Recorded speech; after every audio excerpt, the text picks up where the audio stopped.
السلام علیکم ورحمۃ اللہ۔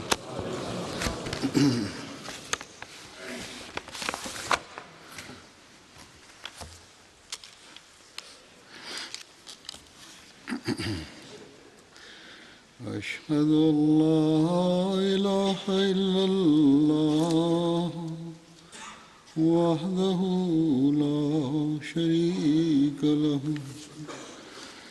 وأشهد أن محمدًا عبده ورسوله أما بعد فأعوذ بالله من الشيطان الرجيم بسم الله الرحمن الرحيم الحمد لله رب العالمين الرحمن الرحيم مالك يوم الدين إياك نعبد وإياك نستعين اهدنا الصراط المستقيم صراط الذين أنعمت عليهم غير المغضوب عليهم ولا الضالين۔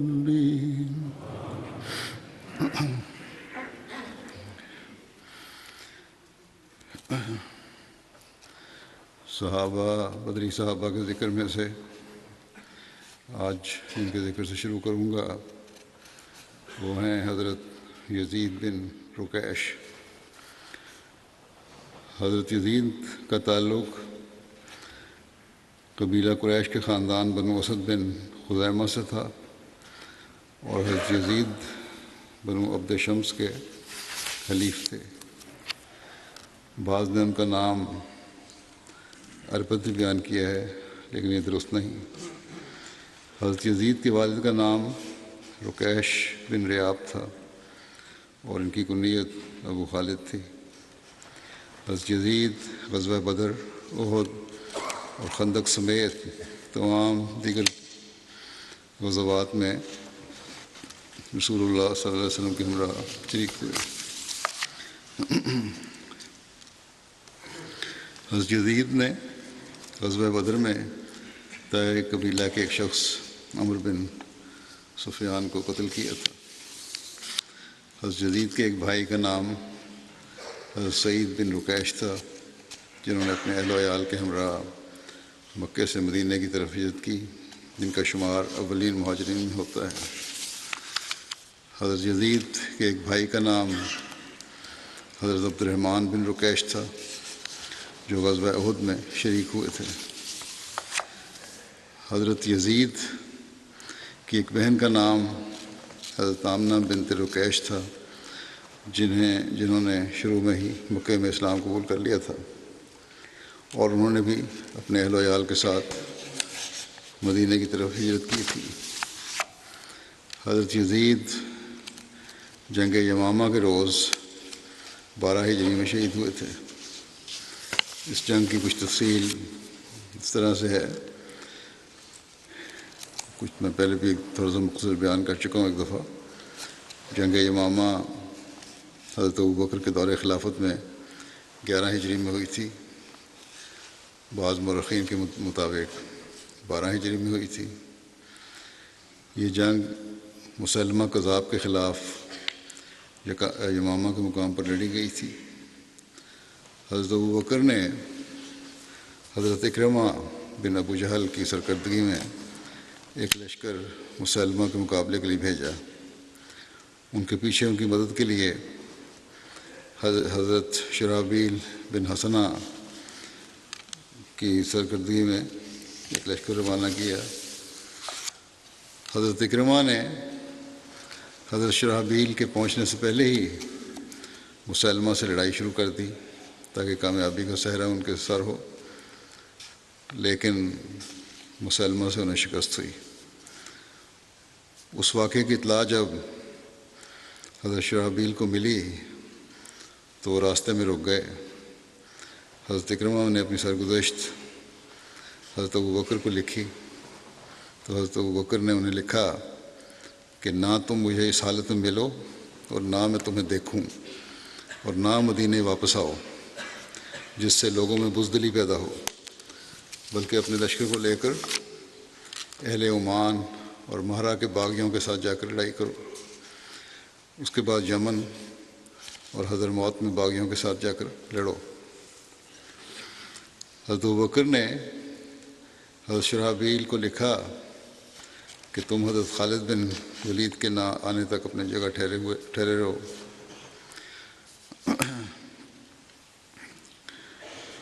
حضرت ابوبکر نے حضرت خالد کو مسلمہ کذاب کے مقابلے کے لیے روانہ کیا اور ان کے ساتھ مہاجرین اور انصار کی ایک بڑی جماعت روانہ فرمائی۔ انصار کی جماعت کے سردار حضرت ثابت بن قیس اور مہاجرین کے سردار حضرت ابو حذیفہ اور حضرت زید بن خطاب تھے۔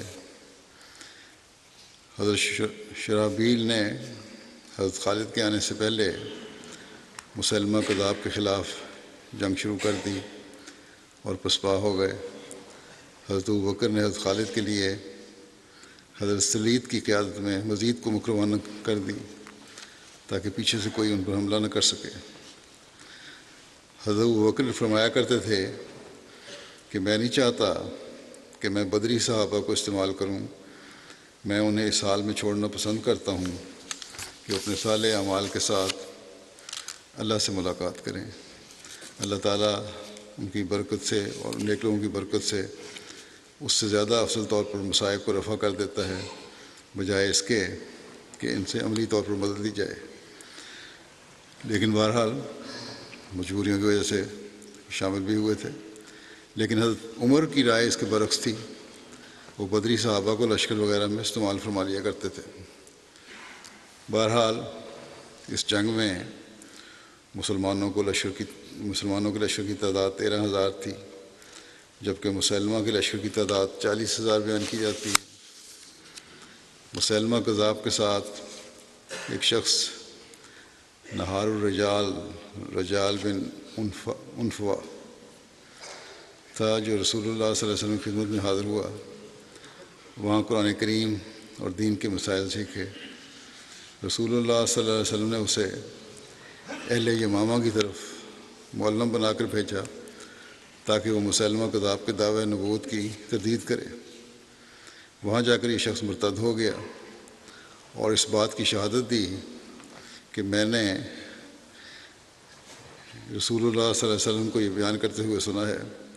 جھوٹی گواہی ایک دے دی کہ مسلمہ حضرت صلی اللہ علیہ وسلم نے فرمایا ہے کہ مسلمہ کو میرے ساتھ نبوت میں نعوذ باللہ شریک کر دیا گیا ہے۔ بہرحال جو بھی مرتد ہوتے ہیں، پہلے بھی اور آج بھی اسی طرح غلط الزام اور جھوٹی باتیں منسوخ کرنا ایسے لوگوں کا کام ہوتا ہے۔ بہرحال مسلمہ کے قبیلہ بنو حنیفہ پر اس شخص کے ارتداد کا مسلمہ کے دعویٰ کی نسبت سے کہیں زیادہ برا اثر پڑا، کیونکہ یہ بھیجا گیا تھا اور تربیت کے لیے، اس کے زیر اثر بھی لوگ تھے۔ جب اس نے یہ باتیں کہیں، مسلمہ کی دعویٰ نبوت کا تو اتنا اثر نہیں تھا، لیکن اس کی باتوں سے لوگوں نے اثر لینا شروع کر دیا۔ اس کی گواہی کو سب نے تسلیم کیا اور مسلمہ کی اطاعت کر لی نتیجہ تھا، اور اس سے کہا کہ تم نبی صلی اللہ علیہ وسلم کو خط لکھو، اگر وہ تمہاری بات نہ مانے تو ہم پھر اس کے مقابلے میں تمہاری مدد کریں گے۔ ان کی طرف سے یہ بغاوت کا اعلان ہی دراصل جنگ کی اصل وجہ تھی۔ جب مسلمہ کو معلوم ہوا کہ حضرت خالد قریب آ گئے ہیں، اس جنگ کا جو واقعہ بیان کیا جا رہا ہے حضرت خالد کو بھیجنے کا، حضرت ابوبکر نے جو بھیجا تھا، تو اب آگے یوں ذکر ملتا ہے کہ حضرت خالد کے متعلق جب معلوم ہوا کہ قریب آ گئے ہیں تو اس نے اقربا مقام پر اپنا پڑاؤ ڈالا اور لوگوں کو اپنی مدد کے لیے بلایا، تو لوگ بڑی تعداد میں اس کی طرف آنے لگے۔ اسی دوران مجاع بن مرارہ ایک گروہ کے ساتھ باہر نکلا تو مسلمانوں نے اسے اور اس کے ساتھیوں کو پکڑ لیا۔ حضرت خالد نے اس کے ساتھیوں کو قتل کر دیا اور مجاع کو زندہ رکھا۔ جنگ کے لیے نکلے تھے، کیونکہ قبیلہ بنو حنیفہ میں اس کی بہت عزت ہوتی تھی۔ ان کے لیڈر کو نہیں مارا، قیدی بنا لیا۔ مسلمہ کے بیٹے شرحبیل نے بنو حنیفہ کو انگیخت کرتے ہوئے کہا کہ آج حمیت دکھانے کا دن ہے۔ جب اس کو پکڑا گیا تو مسلمہ کے بیٹے نے اس قبیلے کو انگیخت کرائی کہ اگر آج تم نے شکست کھائی تو تمہاری عورتیں لونڈیاں بنا لی جائیں گی اور بغیر نکاح کے ان سے نفع اٹھایا جائے گا، لہذا آج تم اپنی عزت اور آبرو کی حفاظت کے لیے پوری جوانمردی دکھاؤ اور اپنی عورتوں کی حفاظت کرو۔ بہرحال جنگ شروع ہوئی۔ مہاجرین کا جھنڈا حضرت سالم مولا حذیفہ کے پاس تھا، جب سے اس سے قبل وہ عبداللہ بن حفص کے پاس تھا، لیکن وہ شہید ہو گئے تھے۔ اور انصار کا جھنڈا حضرت ثابت بن قیس کے پاس تھا۔ گھمسان کی جنگ ہوئی، اور وہ جنگ ایسی تھی کہ مسلمانوں کو اس سے پہلے ایسی جنگ کا کبھی سامنا نہیں کرنا پڑا تھا۔ اس جنگ میں مسلمان پسپا ہو گئے اور بنو حنیفہ کے لوگ مجاہدہ کو چھڑانے کے لیے آگے بڑھے، جس کو قیدی بنایا تھا ابوبکر نے۔ اور حضرت خالد بن ولید کے خیمہ کا قصد حضرت خالد نے قیدی بنایا تھا اور حضرت خالد بن ولید کے خیمہ کا قصد کیا، وہاں گئے، اس طرف بڑھے۔ اس وقت حضرت خالد کی بیوی خیمے میں تھیں۔ ان لوگوں نے حضرت خالد کی بیوی کو قتل کرنا چاہا تو مجاع نے کہا کہ میں نے اسے پناہ دی ہے، انہیں قتل کرنے سے روک دیا۔ مجاع نے انہیں مردوں پر حملہ کرنے کا کہا، اس پر وہ خیمے کو کاٹ کر چلے گئے۔ جنگ پھر سخت ہو گئی اور قبائل بنو حنیفہ سب مل کر سخت حملہ کرنے لگے۔ اس روز کبھی مسلمانوں کا پلڑا بھاری ہوتا، کبھی کافروں کا۔ اس جنگ میں حضرت سالم، حضرت ابو حذیفہ، حضرت زید بن خطاب جیسے معزز صحابہ کرام شہید ہوئے۔ حضرت خالد نے جب مسلمانوں کی یہ حالت دیکھی تو انہوں نے ہر قبیلے کو الگ الگ ہونے کا حکم دیا تاکہ مصائب کا اندازہ لگایا جا سکے اور معلوم ہو سکے کہ کہاں سے مسلمانوں پر حملہ کیا جا رہا ہے۔ اسی طرح جنگ میں صفوں کو الگ الگ درست کیا تو مسلمان ایک دوسرے سے کہنے لگے کہ آج کے دن ہم کو فرار کرنے میں شرم محسوس ہو رہی ہے، یعنی بڑا قابل شرم بات ہے جو ہمارا حال ہو رہا ہے۔ مسلمانوں کے لیے اس سے زیادہ کوئی مصیبت کا دن نہ تھا۔ مسلمہ ابھی تک اپنی جگہ پر قائم تھا اور کفار کی طرف سے جنگ کا مرکز تھا۔ حضرت خالد نے یہ پتہ کر لیا کہ جب یہ ان کو احساس ہو گیا کہ جب تک اسے قتل نہیں کیا جائے گا تب تک جنگ بند نہیں ہوگی۔ اس پر حضرت خالد آگے نکلے اور انہوں نے مبارزت طلب کی اور جنگی شعار کا نعرہ لگایا جو اس وقت یا محمد تھا۔ جو بھی میدان میں آیا تو وہ قتل ہوا۔ اس پر مسلمان حرکت میں آئے۔ پھر حضرت خالد نے مسلمہ کو پکارا، وہ سامنے نہیں آیا، وہ بھاگ گیا اور اپنے ساتھیوں سمیت ہی اپنے باغ میں پناہ لینے پر مجبور ہو گیا اور دروازہ بند کر دیا باغ کا۔ مسلمانوں نے اس باغ کا محاصرہ کر لیا۔ حضرت براء بن مالک نے کہا کہ اے مسلمانوں، تو مجھے دیوار پر چڑھا کر اندر اتار دو۔ بڑے جرأت مند بہادر شخص تھے۔ مسلمانوں نے کہا کہ ہم ایسا نہیں کر سکتے، مگر حضرت براء نے نہیں مانے اور اصرار کیا کہ آپ لوگ مجھے کسی طرح اس باغ کے اندر ڈال دیں۔ چنانچہ مسلمانوں نے انہیں باغ کی دیوار پر چڑھایا اور وہاں سے دو دشمن میں دیوار سے کود پڑے اور باغ کے اندر چلے گئے۔ اندر جا کے انہوں نے دروازہ کھول دیا۔ مسلمان باغ کے اندر داخل ہوئے۔ پھر گھمسان کی جنگ ہوئی۔ وحشی نے مسلمہ کو قتل کیا۔ یہ شخص وحشی وہی ہے جس نے حضرت صلی اللہ علیہ وسلم کے چچا حضرت حمزہ کو شہید کیا تھا۔ بہرحال ایک روایت کے مطابق وحشی اور ایک انصاری نے مشترکہ طور پر مسلموں کو قتل کیا تھا۔ واشی نے اپنا بھالا مسلمہ کی طرف پھینکا اور انصاری نے اپنی تلوار سے اس پر وار کیا۔ دونوں نے ایک ہی وقت میں وار کیا تھا، اس لیے بعد میں واشی کہا کرتے تھے کہ اللہ ہی بہتر جانتا ہے کہ ہم میں سے کس کے وار نے اس کا کام تمام کیا۔ حضرت عبداللہ بن عمر بیان کرتے ہیں کہ ایک شخص نے چیخ کر یہ اعلان کیا کہ مسلمہ کو سیاہ غلام نے قتل کر دیا، اس لیے واشی کا بھی قتل کا زیادہ امکان ہے، اس نے قتل کیا۔ حضرت خالد نے مجاہ کے ذریعے مسلمہ کی لاش کا پتہ معلوم کروایا۔ مجاہ نے حضرت خالد سے کہا کہ مسلمانوں کے مقابلے میں آنے والے لوگ جلد باز اور نا تجربہ کار تھے، تمام قلعے جو ہیں وہ بڑے تجربہ کار فوجیوں سے بھرے ہوئے ہیں، ان کی طرف سے میرے سے صلح کر لیں، اگر اب جنگ کی تو اور زیادہ نقصان ہوگا مسلمانوں کا۔ بڑی چال چلی اس نے۔ حضرت خالد نے مجاہ سے اس شرط پر صلح کر لی کہ صرف جانیں معاف کر دی جائیں گی، تمہیں چھوڑ دیا جائے گا، کچھ نہیں کہا جائے گا، قیدی نہیں بنایا جائے گا، اس کے علاوہ ہر شے پر مسلمان قبضہ کر لیں گے۔ مجاہ نے کہا، ہوشیار آدمی تھا، کہ میں قلعے والوں کے پاس جاتا ہوں اور ان سے مل کر مشورہ کر کے آتا ہوں۔ مسلمہ تو قتل ہو چکا تھا، اس لیے طاقت ان کی ٹوٹ چکی تھی، لیکن اس کی ہوشیاری پھر کام آئی ان کافروں کے۔ مجاہ قلعے میں آیا تو وہاں سوائے عورتوں اور بچوں اور بوڑھوں کے اور کمزوروں کے اور کوئی بھی نہیں تھا۔ اس نے یہ چال چلی کہ عورتوں کو زریں پہنائیں اور ان سے کہا کہ میری واپسی تک تم قلعے کی فصیل پر جا کر کھڑے ہو جاؤ اوپر، اور جنگ کا شعار جو ہے برابر بلند کرتی رہو۔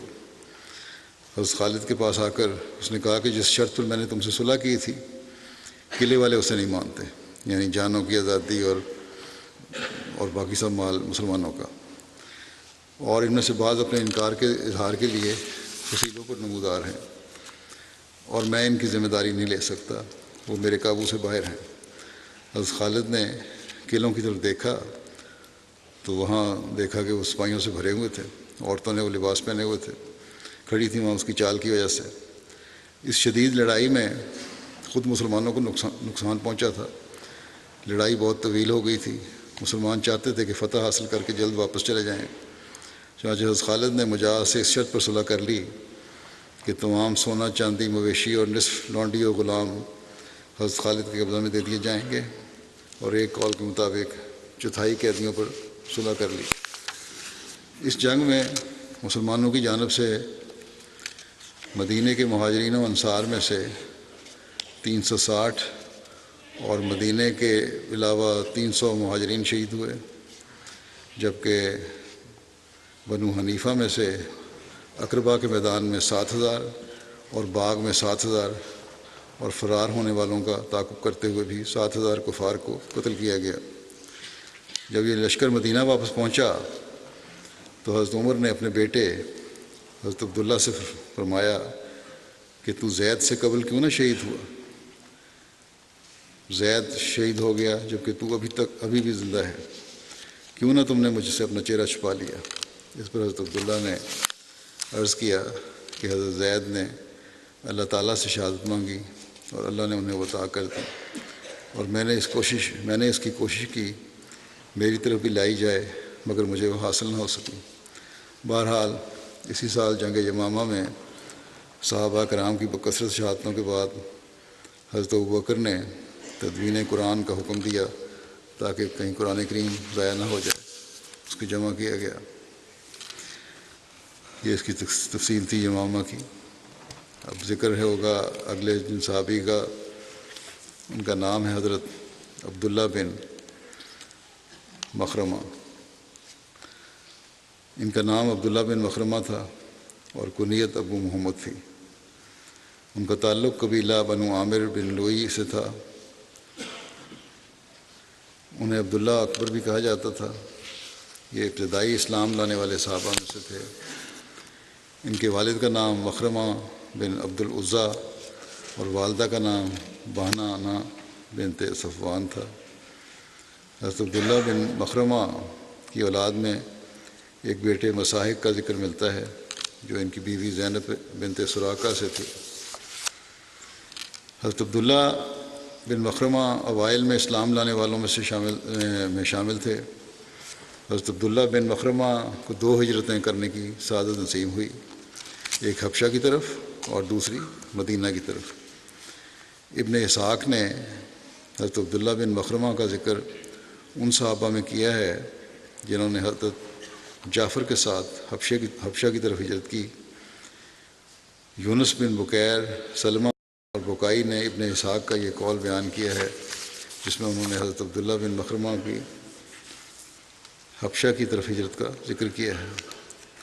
حضرت عبداللہ بن مخرمہ جب مدینہ ہجرت کر کے پہنچے تو انہوں نے حضرت کلثوم بن ہدم کے گھر قیام کیا۔ رسول اللہ صلی اللہ علیہ وسلم نے حضرت عبداللہ بن مخرمہ کی مواخات حضرت فروہ بن عمر انصاری سے کروائی۔ حضرت عبداللہ بن مخرمہ غزوہ بدر اور بعد کے باقی تمام غزوات میں شامل ہوئے۔ حضرت عبداللہ بن مخرمہ جب جنگ بدر میں شامل ہوئے تو اس وقت ان کی عمر 30 سال تھی۔ حضرت ابوبکر صدیق کے دور خلافت میں جب یہ جنگ یمامہ میں شہید ہوئے تو اس وقت ان کی عمر 41 سال تھی۔ حضرت عبداللہ بن مخرمہ کا جذبہ شہادت انتہائی حد تک بڑھا ہوا تھا، چنانچہ وہ اللہ تعالیٰ سے دعا کیا کرتے تھے کہ مجھے اس وقت تک وفات نہ دینا جب تک میں اپنے جسم کے ہر جوڑ پر خدا کی راہ میں لگا زخم نہ دیکھ لوں۔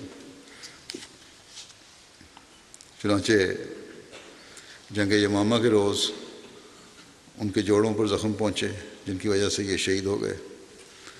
حضرت عبداللہ بن مخرمہ بہت زیادہ عبادت گزار تھے، حضرت جوانی میں بھی بڑی عبادت کیا کرتے تھے۔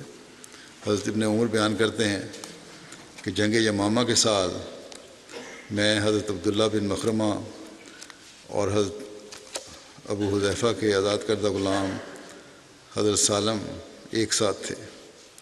ہم تینوں باری باری بکریاں چرایا کرتے تھے، کچھ مال بھی تھا، اس کی حفاظت کرنی ہوتی تھی لشکر کے لیے۔ تو چنانچہ جس دن لڑائی شروع ہوئی وہ دن میرا بکریاں چرانے کا تھا۔ پس میں بکریاں چرا کر آیا تو میں نے حضرت عبداللہ بن مخرمہ کو میدان جنگ میں زخمی حالت میں گرا ہوا پایا تو میں ان کے پاس ٹھہر گیا۔ انہوں نے کہا، اے عبداللہ بن عمر، کیا روزہ دار نے افطاری کر لی ہے؟ شام کا وقت ہو گیا تھا۔ میں نے کہا ہاں۔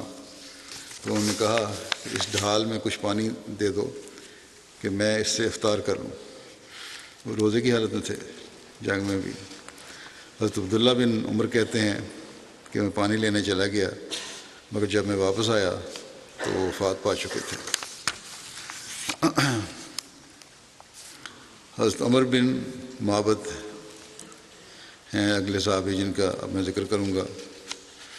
حضرت عمر بن معبد کا نام عمیر بن معبد بھی بیان کیا جاتا ہے۔ ان کے والد کا نام معبد بن ازر تھا۔ حضرت عمر بن معبد کا تعلق انصار کے قبیلہ اوس کی شاخ بنو زبیہ سے تھا۔ حضرت عمر بن معبد غزوہ بدر، احد، خندق سمیت تمام غزوات میں رسول اللہ صلی اللہ علیہ وسلم کے ساتھ شریک ہوئے۔ حضرت عمر بن معبد غزوہ حنین کے روز ان 100 بہادری کے ساتھ ڈٹ کر مقابلہ کرنے والے صحابہ میں تھے جن کے رزق کا کفیل اللہ تعالیٰ ہو گیا تھا، جو آن وسلم کے ساتھ کھڑے رہے۔ ایک روایت میں یہ بیان ہے کہ حضرت عبداللہ بن عمر کہتے ہیں کہ غزوہ حنین کے دن ہماری صورتحال یہ تھی کہ مسلمانوں کی 2 جماعتیں پیٹھ پھیرے ہوئے تھیں اور رسول اللہ صلی اللہ علیہ وسلم کے ساتھ 100 آدمی بھی نہیں تھے۔ غزوہ حنین کے موقع پر رسول اللہ صلی اللہ علیہ وسلم کے ہمراہ ثابت قدم رہنے والے صحابہ کی تعداد کے متعلق مختلف آراء ہیں۔ ان کے مطابق ایسے صحابہ کی تعداد 80 تھی اور 100 کے درمیان تھی، بعض کہتے ہیں 100 تھی۔ بہرحال یہ بہت تھوڑے تھے تعداد میں۔ پھر جن صحابی کا ذکر ہے اس وقت کروں گا، ان کا نام ہے حضرت نعمان بن مالک۔ حضرت نعمان بن مالک کا نام نعمان بن کوکل بھی بیان کیا جاتا ہے۔ امام بخاری نے ان کا نام ابن کوکل بیان کیا ہے۔ علامہ بدر الدین عینی جو ہے عالم تھے، وہ بخاری کی شرح میں لکھتے ہیں کہ ابن کوکل کا مکمل نام نعمان بن مالک بن ثعلبہ بن اسرم تھا، اور ثعلبہ یا اسرم کا لقب کوکب تھا، اور نعمان اپنے دادا کی طرف منسوب ہوتے تھے، اس لیے انہیں نعمان بن کوکل کہا جاتا تھا۔ حضرت نعمان بن مالک کی چال میں ذرا لنگڑا پن پایا جاتا تھا۔ حضرت نعمان بن مالک کے والد کا نام مالک بن ثعلبہ اور والدہ کا نام امرہ بنت زیاد تھا، اور وہ حضرت مجزر بن زیاد کی ہمشیرہ تھیں۔ حضرت نعمان کا تعلق انصار کے قبیلہ خزرج کی شاخ بنو غنم سے تھا۔ یہ قبیلہ کوکل کے نام سے مشہور تھا۔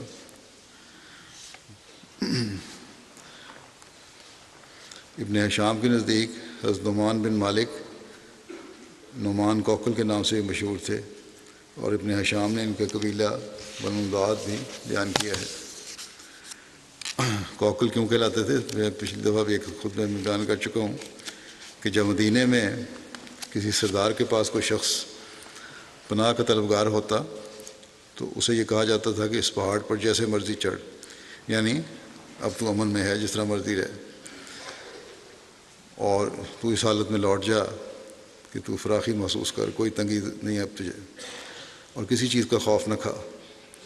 اور وہ لوگ جو پناہ دینے والے تھے وہ قواقلہ کے نام سے مشہور تھے۔ ابن ہشام کہتے ہیں، یہ تاریخ کے لکھنے والے، کہ ایسے سردار جب کسی کو پناہ دیتے تو اسے ایک تیر دے کر کہتے تھے اس تیر کو لے کر اب جہاں مرضی جا۔ حضرت نعمان کے دادا ثعلبہ بن داد کو کوکل کہا جاتا تھا، پناہ دینے والوں میں سے تھے۔ اسی طرح خزرج کے سردار غنم بن عوف کو بھی کوکل کہا جاتا تھا۔ اسی طرح حضرت سعد بن عبادہ بھی کوکل کے لقب سے مشہور تھے۔ بنو سالم، بنو غنم اور بنو عوف بن خزرج کو بھی قواقلہ کہا جاتا تھا۔ بنو عوف کے سردار حضرت عبادہ بن صامت تھے۔ حضرت نعمان بن مالک غزوہ بدر اور احد میں شریک ہوئے اور غزوہ احد میں شہید ہوئے۔ انہیں صفوان بن امیہ نے شہید کیا تھا۔ ایک دوسری روایت کے مطابق حضرت نعمان بن مالک کو ابان بن سعید نے شہید کیا تھا۔ حضرت نعمان بن مالک، حضرت مجزر بن زیاد اور حضرت عبادہ بن حسحاس کو غزوہ احد کے موقع پر ایک ہی قبر میں دفن کیا گیا تھا۔ حضرت نعمان بن مالک نے رسول اللہ صلی اللہ علیہ وسلم سے غزوہ احد کے لیے نکلتے اور آپ صلی اللہ علیہ وسلم کے عبداللہ بن ابی سلول سے مشورہ کے وقت عرض کیا، نکلتے وقت اور عبداللہ بن ابی سلول سے مشورہ کے وقت عرض کیا کہ یا رسول اللہ، باخدا میں جنت میں ضرور داخل ہوں گا۔ آپ صلی اللہ علیہ وسلم نے فرمایا وہ کیسے؟ تو حضرت نعمان نے عرض کیا، اس وجہ سے کہ میں گواہی دیتا ہوں کہ اللہ کے سوا کوئی معبود نہیں، اور آپ صلی اللہ علیہ وسلم اللہ کے رسول ہیں، اور میں لڑائی سے ہرگز نہ بھاگوں گا۔ اس پر رسول اللہ صلی اللہ علیہ وسلم نے فرمایا کہ میں سچ کہا، چنانچہ وہ اسی روز شہید ہو گئے۔ خالد بن ابو مالک جادی روایت کرتے ہیں کہ میں نے اپنے والد کی کتاب میں یہ روایت پائی کہ حضرت نعمان بن کوکل انصاری نے دعا کی تھی کہ مجھے تیری قسم اے میرے رب، ابھی سورج غروب نہیں ہوگا کہ میں اپنے لنگڑے پن کے ساتھ جنت کی سرزدی میں چل رہا ہوں گا۔ چنانچہ وہ اسی روز شہید ہو گئے۔ رسول اللہ صلی اللہ علیہ وسلم نے فرمایا، اللہ تعالیٰ نے اس کی دعا قبول کر لی، کیونکہ میں نے اسے دیکھا۔ کشفی رنگ میں اللہ تعالیٰ نے آن وسلم کو بتایا، آپ نے فرمایا کہ میں نے اسے دیکھا کہ وہ جنت میں چل رہا تھا اور اس میں کسی قسم کا لنگڑا پن یا لڑکھڑاہٹ نہیں تھی۔ حضرت ابو ہریرہ بیان کرتے ہیں کہ میں رسول اللہ صلی اللہ علیہ وسلم کے پاس آیا اور آپ صلی اللہ علیہ وسلم خیبر میں تھے جبکہ صحابہ اسے فتح کر چکے تھے۔ میں نے کہا یا رسول اللہ مجھے بھی حصہ دیں۔ سعید بن عاص کے ایک بیٹے نے کہا کہ یا رسول اللہ اسے حصہ نہ دیں۔ حضرت ابو ہریرہ نے کہا یہ نعمان بن کوکل کا قاتل ہے۔ ابن سعید بن عاص نے کہا کہ اس پر تعجب ہے، ہم پر کرتا ہے۔ ابھی زان پہاڑی جو تہامہ کے علاقہ میں ہے اور حضرت ابو ہریرہ کے قبیلے دوس کے پہاڑوں میں سے ایک پہاڑ ہے، اس کی چوٹی پر تھے۔ کہتے ہیں بکریاں چراتا ہمارے پاس آ گیا ہے اور مجھ پر عیب لگاتا ہے کہ میں نے ایک مسلمان مرد کو قتل کر دیا تھا۔ پھر وہ کہنے لگا کہ جس کو اللہ نے میرے ہاتھ سے عزت دی اور مجھے اس کے ہاتھوں رسوا نہیں کیا۔ بڑا ہوشیاری سے بیان دیا۔ سفیان کہتے تھے کہ میں نہیں جانتا کہ آپ صلی اللہ علیہ وسلم نے ان کو حصہ دیا یا نہیں۔ حضرت جابر سے مروی ہے کہ حضرت نعمان بن کوکل رسول اللہ صلی اللہ علیہ وسلم کے پاس آئے اور انہوں نے پوچھا یا رسول اللہ اگر میں فرض نمازیں ادا کروں اور رمضان کے روزے رکھوں اور حرام چیزوں کو حرام قرار دوں اور حلال چیزوں کو حلال قرار دوں اور اس پر کچھ بھی زیادہ نہ کروں تو کیا میں جنت میں داخل ہو جاؤں گا؟ تو آپ صلی اللہ علیہ وسلم نے فرمایا ہاں۔ اس پر انہوں نے کہا کہ خدا کی قسم میں اس پر کچھ بھی زیادہ نہ کروں گا۔ حضرت جابر سے روایت ہے کہ نعمان بن کوکل مسجد میں داخل ہوئے تو رسول اللہ صلی اللہ علیہ وسلم جمعہ کے روز خطبہ ارشاد فرما رہے تھے۔ نبی کریم صلی اللہ علیہ وسلم نے ان سے کہا اے نعمان 2 رکعتیں ادا کرو۔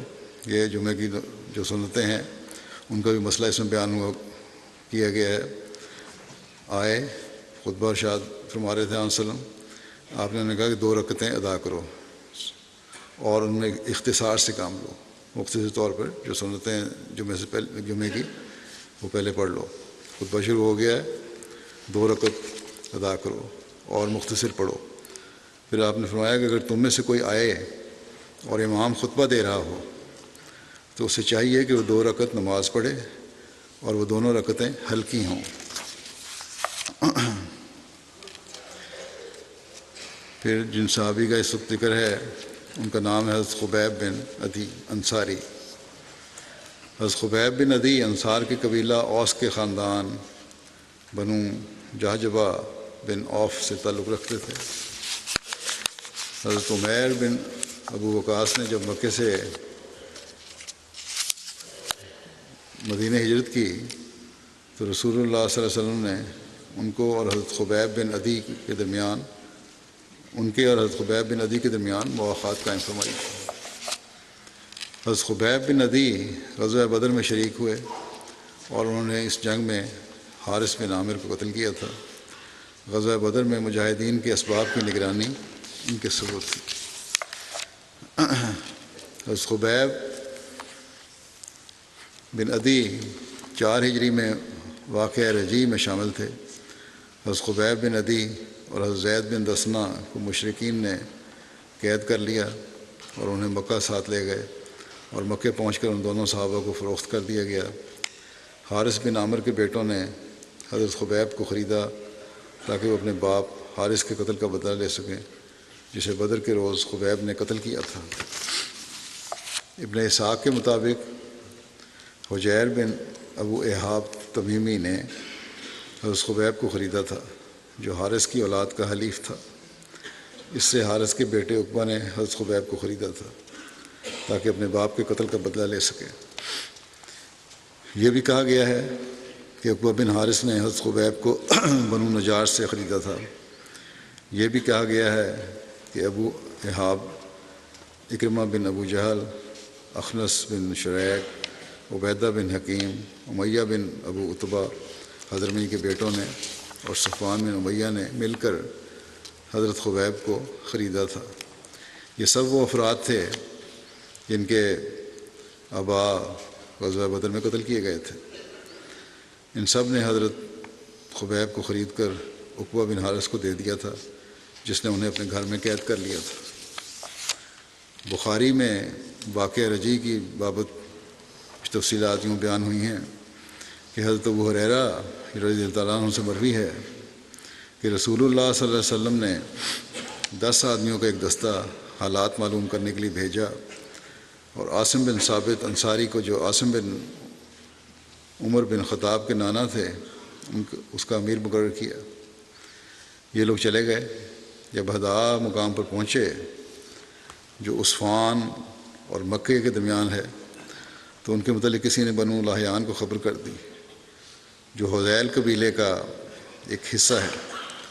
یہ خبر سن کر بنو لاہیان کے تقریباً 200 آدمی، جو سب کے سب تیر انداز تھے، نکل کھڑے ہوئے اور ان کے قدموں کے نشانوں پر ان کے پیچھے پیچھے گئے، یہاں تک کہ انہوں نے وہ جگہ دیکھ لی، وہاں تک پہنچ گئے جہاں انہوں نے کھجوریں کھائی تھیں۔ رکا تھا یہ 10 آدمی رکے تھے جہاں کھجوریں کھائی تھیں، جو مدینے سے بطور زاد راہ کے لے کے آئے تھے، سفر کے کھانے پینے کا سامان لے کے آئے تھے۔ تو وہاں بیٹھ کے انہوں نے کھجوریں کھائی تھیں، وہاں گٹھلیاں پھینکیں کھجوروں کی۔ تو انہیں جو دیکھ کر انہوں نے کہا کہ یہ یثرب کی کھجوریں ہیں، مدینہ کی کھجوریں ہیں، اور پھر وہ قدموں کے نشان پر ان کے پیچھے پیچھے چلے گئے۔ جب عاصم اور ان کے ساتھیوں نے ان کو آتے دیکھا تو انہوں نے ایک ٹیلے پر پناہ لے لی۔ ان لوگوں نے ان کو گھیر لیا اور ان سے کہنے لگے کہ نیچے اتر آؤ اور تم اپنے آپ کو ہمارے سپرد کر دو، اور ہماری طرف سے تمہارے لیے یہ عہد ہے کہ ہم تم سے کسی قسم کا تم میں سے کسی کو بھی قتل نہیں کریں گے۔ عاصم بن ثابت جو اس دستے کے امیر تھے بولے کہ میرا اپنے آپ کو سپرد کرنا، یقیناً اگر میں سپرد کروں گا تو میں تو آج کافر کے ایمان پر ٹیلے سے اترنا ہوگا، اور میں کافر کے ایمان پر ٹیلے سے نہیں اتروں گا۔ پھر انہوں نے کہا کہ اے اللہ، دعا کی کہ اے اللہ اپنے نبی کو ہمارے متعلق خبر کر دے۔ ان لوگوں نے اس پر تیر چلائے اور عاصم کو 7 آدمیوں سمیت مار ڈالا۔ یہ دیکھ کر 3 آدمی عہد و پیمان پر اعتماد کرتے ہوئے، ان کی باتوں پہ اعتماد کرتے ہوئے ان کے پاس نیچے آ گئے۔ ان میں خبیب انصاری اور ابن دسنا اور ایک اور شخص تھے۔ جب انہوں نے جو نیچے ہی آ گئے تو کافروں نے ان کو قابو کر لیا۔ انہوں نے اپنی کمانوں کی تندیاں کھولیں اور ان کی مشقیں کسیں، اس سے ان کو باندھ دیا۔ تیسرا شخص کہنے لگا کہ یہ پہلا دغا ہے، بے خدا میں تمہارے ساتھ نہیں جاؤں گا، میرے لیے ان لوگوں میں راحت بخش نمونہ ہے جو شہید ہوئے، میں تو یہیں ہوں، شہید کرنا تو کرو۔ انہوں نے اس کو کھینچا اور کشمکش کی اور وہ کسی طرح ان کے ساتھ جائیں، مگر وہ نہ مانے۔ آخر انہوں نے ان کو مار ڈالا اور خبیب اور ابن دسنا کو پکڑ کر لے گئے اور جا کر مکے میں ان کو بیچ دیا۔ یہ جنگ بدر کے بعد کا واقعہ ہے۔ اور خبیب کو بنو حارث بن عامر بن نوفل بن عبد مناف نے خرید لیا، اور خبیب ہی تھے جنہوں نے حارث بن عامر کو بدر کے دن قتل کیا تھا۔ خبیب ان کے پاس قید رہے۔ ابن شہاب کہتے تھے کہ عبید اللہ بن ایاز نے مجھے بتایا کہ حارث کی بیٹی نے ان سے ذکر کیا کہ جب انہوں نے اتفاق کر لیا کہ انہیں مار ڈالیں گے، جنہوں نے قیدی بنایا تھا ان کو خرید کر، اس بات پر متفق ہو گئے کہ اب ان کو قتل کر دینا، شہید کر دینا۔ تو خبیب نے اسی قید کے دوران میں ایک دن ان سے استرا مانگا، جو بڑا مشہور واقعہ بیان کیا جاتا ہے کہ اسے استعمال کریں۔ چنانچہ اس نے استرا دے دیا۔ کہتی ہیں کہ اس وقت حارث کی بیٹی کہتی ہیں اس وقت میری بے خبری کی حالت میں میرا ایک بچہ خبیب کے پاس آیا اور انہوں نے اس کو لے لیا۔ اس نے کہا کہ میں نے خبیب کو دیکھا کہ وہ اسے اپنی ران پر، بچے کو اپنی ران پر بٹھائے ہوئے ہے اور اس طرح ان کے ہاتھ میں ہے۔ میں یہ دیکھ کر اتنا گھبرائی کہ خبیب نے گھبراہٹ کو میرے چہرے سے پہچان لیا اور بولے تم ڈرتی ہو کہ میں اسے مار ڈالوں گا؟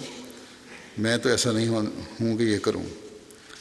حارث کی بیٹی کہا کرتی تھی کہ بخدا میں نے کبھی ایسا قیدی نہیں دیکھا جو خبیب سے بہتر ہو۔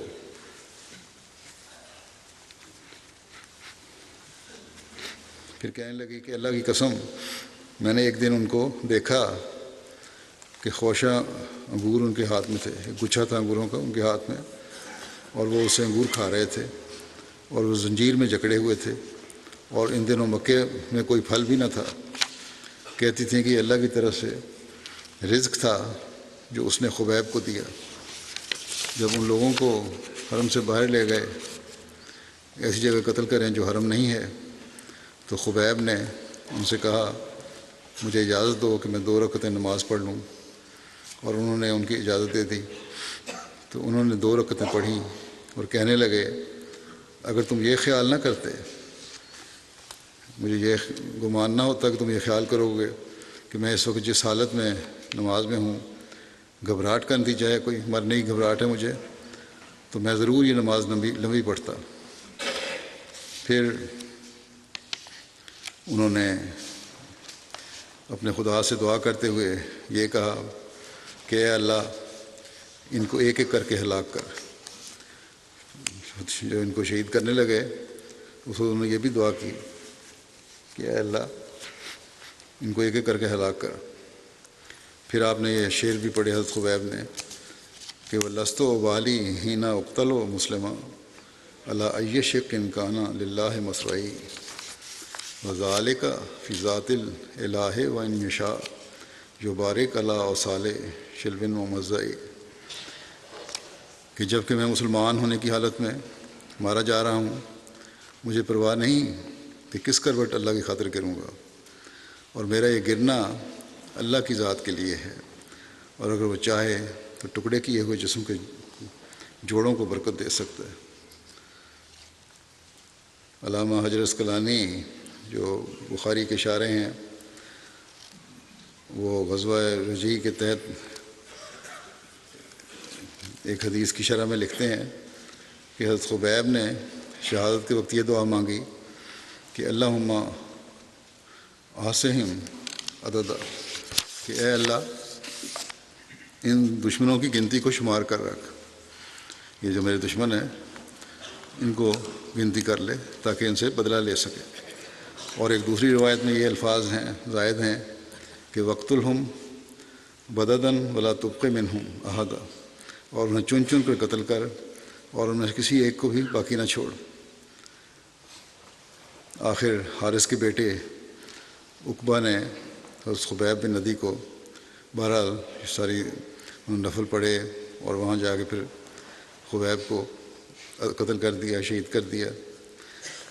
اور بخاری ایک اور روایت بخاری میں ہے، اس کے مطابق حضرت خبیب کو ابو سروا نے قتل کیا تھا، اور یہ خبیب ہی تھے جنہوں نے ہر ایسے مسلمان کے لیے 2 رکعت پڑھنے کی سنت قائم کی جو اس طرح باندھ کر مارا جائے۔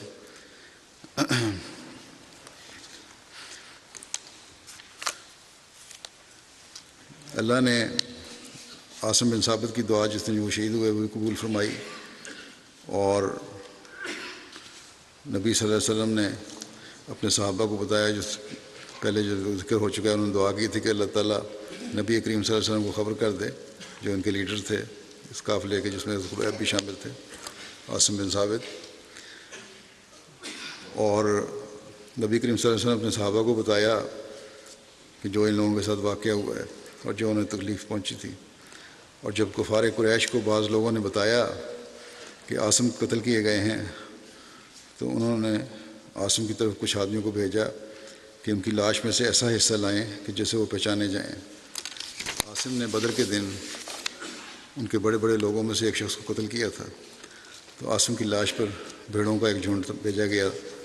اللہ تعالیٰ نے ایسا انتظام کیا جو صاحبان کی طرح اوپر اس کو چھایا رہا، اور ان کی لاش کو کفار کے بھیجے ہوئے آدمی کچھ نقصان نہ پہنچا سکے، اور ان سے بچا لیا، کوئی ٹکڑا نہ کاٹ سکے۔ وہ حضرت خبیب کو جب شہید کیا گیا یا اس کو شہید کیا جانے لگا تھا، تو اس وقت انہوں نے یہ بھی دعا مانگی کہ اے اللہ میرے پاس کوئی ذریعہ نہیں کہ تیرے رسول صلی اللہ علیہ وسلم تک پیغام پہنچا سکوں، سلام پہنچا سکوں، بس تو خود میری طرف سے آپ صلی اللہ علیہ وسلم کو سلام پہنچا دے۔ جب حضرت خبیب قتل کیے جانے کے لیے تختہ پر چڑھے تو پھر دعا کی. کہتے ہیں کہ ایک مشرک نے جب یہ دعا سے نہیں سنی کہ اللہم آسیہم عدداً وقتلہم بددا، کہ یعنی اے اللہ ان کی گنتی کو شمار کر رکھ اور ان کو چن چن کر قتل کر، تو وہ خوف سے زمین پر لیٹ گیا. کہتے ہیں کہ بھی 1 سال نہیں گزرا تھا کہ سوائے اس شخص کے جو زمین پر لیٹ گیا تھا، حضرت خبیب کے قتل میں شریک تمام لوگ زندہ نہ رہے، سب ختم ہو گئے. حضرت معاویہ بن ابو سفیان بیان کرتے ہیں کہ میں اپنے والد کے ساتھ اس موقع پر موجود تھا. جب میرے والد نے حضرت خبیب کی دعا سنی تو مجھے زمین پر گرانے لگے. عروہ بیان کرتے ہیں کہ اور بھی کچھ لوگ ہوں گے، بہرحال پہلی روایت ہے، ایک دوسری روایت یہ بھی ہے ان کی. مشرکین میں سے جو اس موقع پر موجود تھے ان میں ابو احاب، اخنس بن شریک، عبیدہ بن حکیم اور امیہ بن عتبہ شامل تھے. وہ یہ بھی بیان کرتے ہیں کہ جبرائیل نبی کریم صلی اللہ علیہ وسلم کے پاس آئے اور آپ صلی اللہ علیہ وسلم کو اس واقعے کی خبر دی، جس پر آپ صلی اللہ علیہ وسلم نے اپنے صحابہ کو بتایا. صحابہ کہتے ہیں کہ اس دن حضرت صلی اللہ علیہ وسلم بیٹھے ہوئے تھے اور آپ نے فرمایا، مجلس لگی ہوئی تھی، بیٹھے ہوئے تھے، آپ نے فرمایا وعلیکم السلام یا خبیب، کہ اے خبیب تجھ پر خدا کی سلامتی ہو، اور قریش نے انہیں قتل کر دیا ہے. یہ بھی فرمایا آپ نے. تو اللہ تعالیٰ نے سلام پہنچانے کا انتظام کر دیا. یہ شرح صحیح بخاری کی ہے، اس میں یہ لکھا ہے. حضرت خبیب کو جب شہید کر دیا گیا تو مشرکین نے ان کا چہرہ قبلے کے علاوہ دوسری طرف کر دیا، لیکن ان مشرکین نے حضرت خبیب کا چہرہ تھوڑی دیر بعد دوبارہ دیکھا تو وہ قبلہ رخ تھا. وہ لوگ بار بار حضرت خبیب کے منہ کو دوسری طرف پھیرتے رہے لیکن اس میں کامیاب نہ ہو سکے، چنانچہ مشرکین نے انہیں اسی حال پر چھوڑ دیا. ایک اور روایت میں یہ بھی ہے کہ قریش نے خبیب کو ایک درخت کی شاخ سے لٹکا دیا اور پھر نیزوں کی چوکیں دے دے کر قتل کیا. اس مجمع میں ایک شخص سعید بن عامر بھی شریک تھا. یہ شخص بعد میں مسلمان ہو گیا اور حضرت عمر کے زمانہ خلافت تک اس کا یہ حال تھا کہ جب کبھی اسے خبیب کا واقعہ یاد آتا تھا، یہ ظلم کرنے والوں میں یہ شامل تھا، بعد میں مسلمان ہو گیا، تو اس پر وحشی طاری ہو جاتی تھی. ان کے کچھ واقعات اور بھی ہیں، کچھ حوالے کبھی آئندہ بیان ہوں گے. اس وقت ایک تو میں یہ اعلان کرنا چاہتا ہوں کہ تاریخ احمدیت جو ہے شعبہ، انہوں نے اپنی ایک ویب سائٹ شروع کی ہے اور اردو اور انگریزی دونوں زبانوں پہ مشتمل ہے، جس میں تاریخ احمدیت اور سیرت و سوانح سے متعلق جماعتی جو تباہ شدہ مواد ہے وہ دیا جا رہا ہے. مثلا حضرت مسیح موعود علیہ السلام، خلفائے احمدیت، اصحاب احمد، شہدائے احمدیت، درویشان قادیان، مبلغین سلسلہ اور دیگر بزرگان سلسلہ کی سیرت و سوانح سے متعلق کتب ہیں، مقالہ جات ہیں، مضامین ہیں، یادگار تصاویر ہیں. تاریخ احمدیت کی جتنی جلدیں اب تک شائع ہو چکی ہیں وہ تمام جلدیں ہیں. ذیلی تنظیموں، ممالک اور شہروں کی جماعتی تاریخیں ہیں، بزرگان سلسلہ کی قلمی تحریرات ہیں، بعض تبرکات کی تصاویر ہیں، اخبارات اور رسائل کے اہم اور نادر تراشے ہیں، تحقیقی اور تاریخی مضامین دیے گئے ہیں، اہم جماعتی تقاریب اور جماعتی عمارات مثلا مساجد اور مشن ہاؤسز، مرکزی ادارہ جات، تعلیمی ادارہ جات، اسپتال، ڈسپنسریز، گیسٹ ہاؤسز وغیرہ کی تصاویر ہیں. ان کا حت الوسع تعارف دیا گیا ہے. یوٹیوب کے ایک ویڈیو چینل کے ذریعے ایم ٹی اے کے بعض نادر ڈاکومنٹریز وغیرہ بھی دی گئی ہیں اس ویب سائٹ میں. جماعت احمدیہ کے ابتدا سے اب تک اہم تاریخی واقعات پر مشتمل ٹائم لائن بھی دی جا رہی ہے. تو یہ انشاءاللہ جمعہ کے بعد میں اس کو لانچ بھی کر دوں گا اس ویب سائٹ کو. دوسری ایک افسوسناک ہے خبر کہ ہمارے پرانے مشنری صفی الرحمن خورشید صاحب جو مبلغ بھی رہے ہیں افریقہ میں بھی اور جگہوں پہ بھی، اور پھر نصرت آرٹ پریس کے مینیجر تھے ابن حکیم فضل الرحمان صاحب. وہ 16 ستمبر کو 75 سال کی عمر میں ہارٹ اٹیک کی وجہ سے وفات پا گئے تھے. انا للہ و انا الیہ راجعون. ان کا میں جنازہ غائب پڑھاؤں گا ابھی. آپ قدرت اللہ سناری صحابی حضرت مسیح علیہ السلام کے نواسے تھے. ان کے والد نے بھی اپنا وہ کیا ہوا تھا، اور صفی الرحمن خورشید صاحب کے والد بھی وقف زندگی تھے، اور حضرت مسلم موعود کی ہدایت پر سندھ کی زمینوں پر انہوں نے خدمات انجام دیں. ابتدائی تعلیم صفی الرحمن صاحب کی ربوہ میں تھی. پھر ان کی والدہ نے ایک خواب دیکھی جس کی بنا پر 1961 میں یہ جامعہ احمدیہ ربوہ میں داخل ہوئے اور 1970 میں شاہد کی ڈگری حاصل کی. ان کے 2 بیویاں تھیں. پہلی بیٹی سے ان کی ایک بیٹی ہے اور دوسری بیوی سے کوئی اولاد نہیں ہے.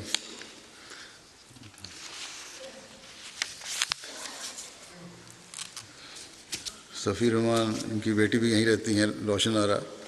اہلیہ ہیں جمیلہ مصعب کی. جامعہ پاس کرنے کے بعد صفی الرحمن صاحب کچھ عرصہ مرکزی دفاتر میں ربوہ میں رہے. اس کے بعد جہاں چکوال میں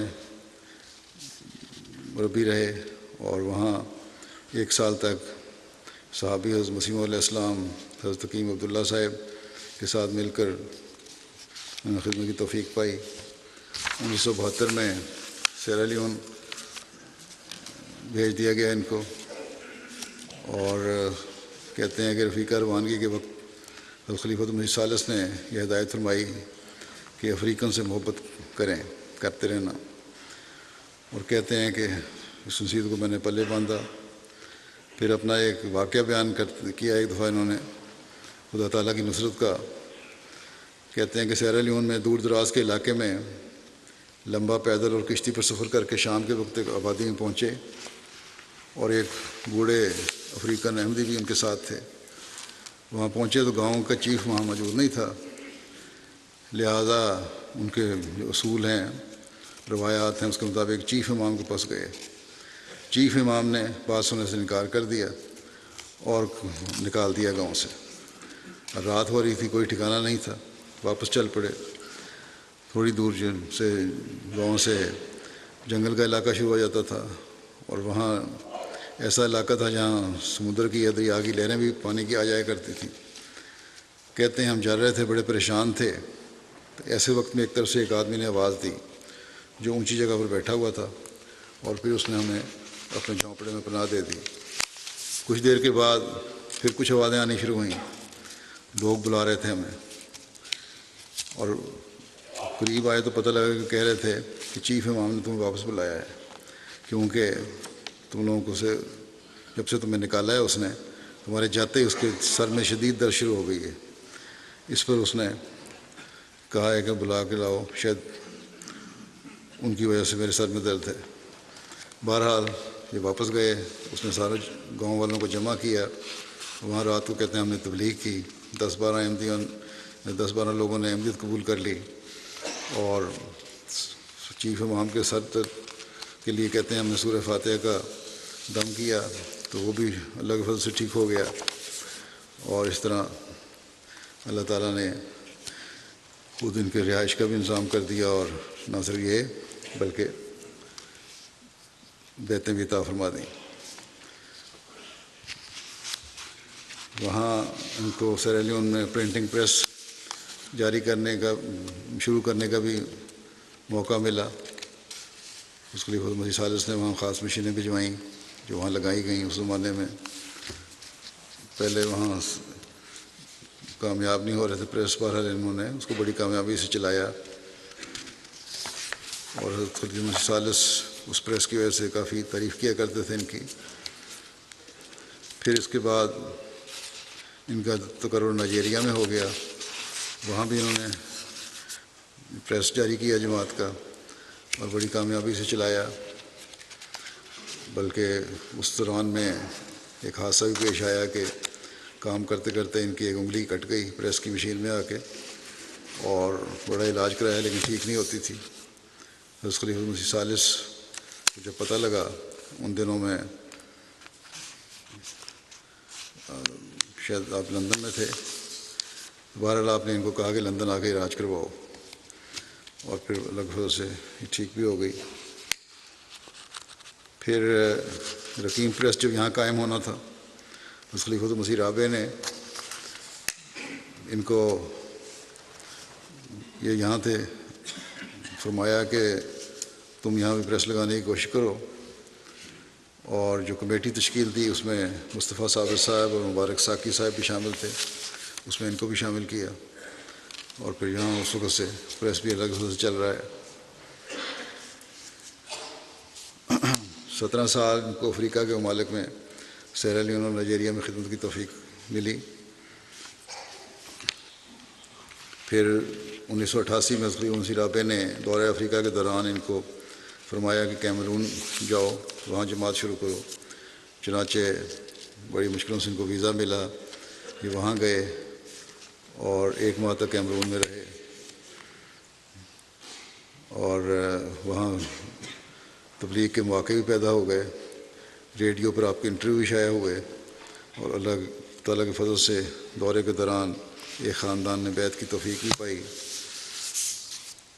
1988 میں یہ واپس پاکستان آ گئے، پھر لاہور میں بطور مربی خدمت کی توفیق پائی۔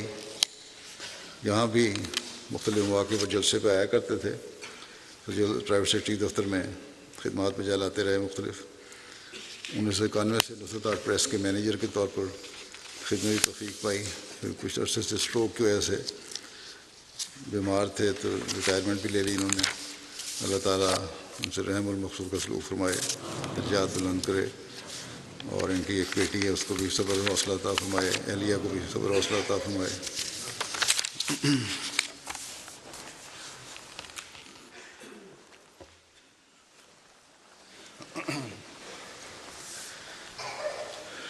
الحمد لله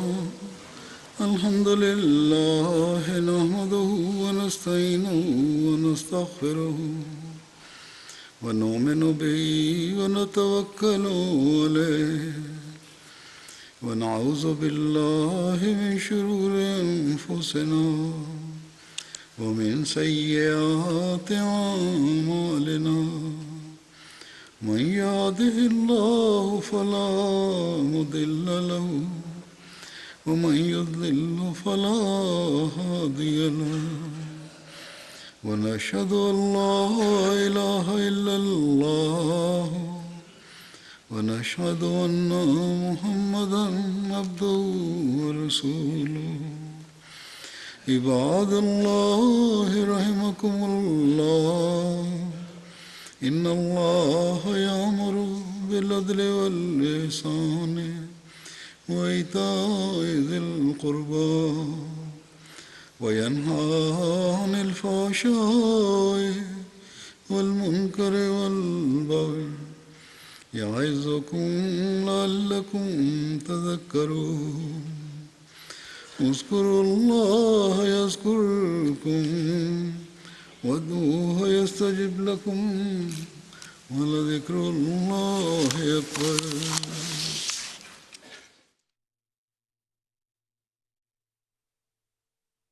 اللهم صل على محمد وعلى آل محمد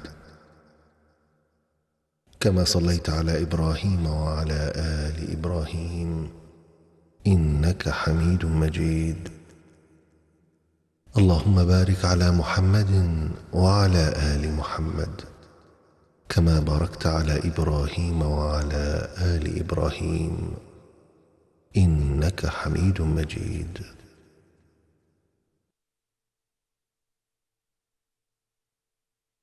أعوذ بالله من الشيطان الرجيم.